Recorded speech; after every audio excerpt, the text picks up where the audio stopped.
Punta tayo sa... Kailangan pakyut. Punta tayo sa house. Update.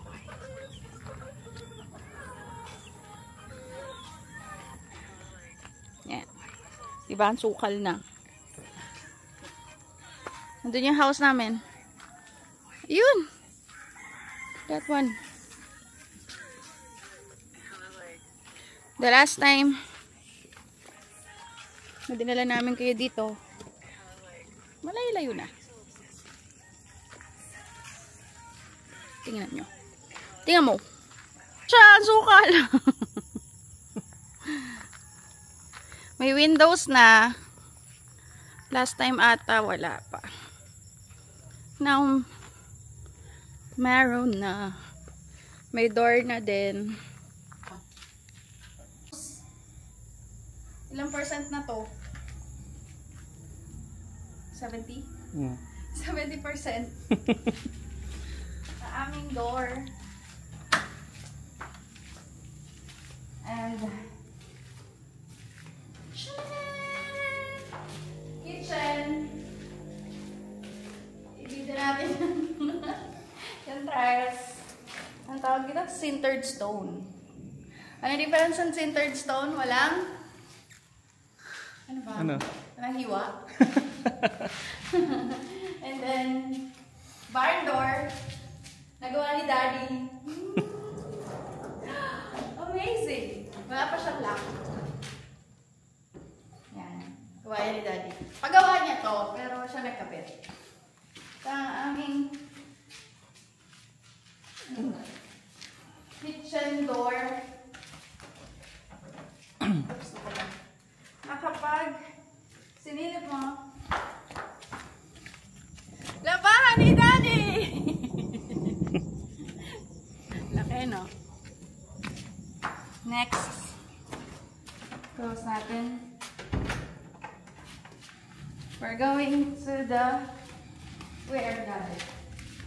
Ito, dito kami medyo proud kasi tapos na siya. Tiles na lang. Ito ang common bathroom ng guests tsaka ng mga bata. So, kompleto na to. Ilaw na lang yung kulang. Kita ba? Pasok! Ako namili niyang tiles. I love that. Pinili ko yan kay Daddy. Then, ito ang room nila. May ceiling na. Ilaw tiles na lang din. Wala pa kami pang tiles.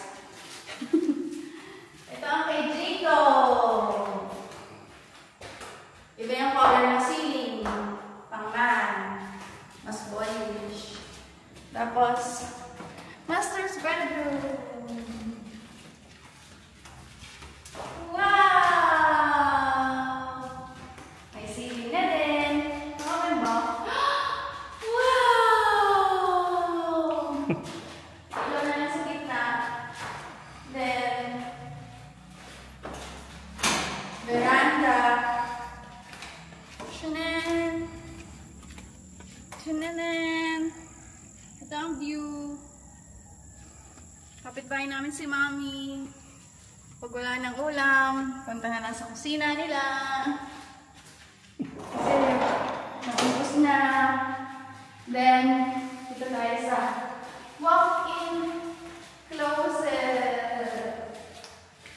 May ceiling na din.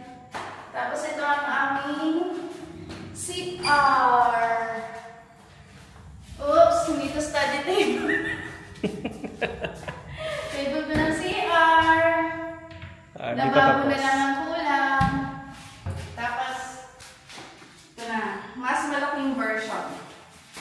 Doon sa common workshop. Tapos, mas malaki siya. Yun. Yan pa lang so far. Hindi pa kami nakakalipat. Kasi hinintay pa hindi niya ng ready ng Meralco. At saka, wala pa kami pang patiles. Yun lang. Bye.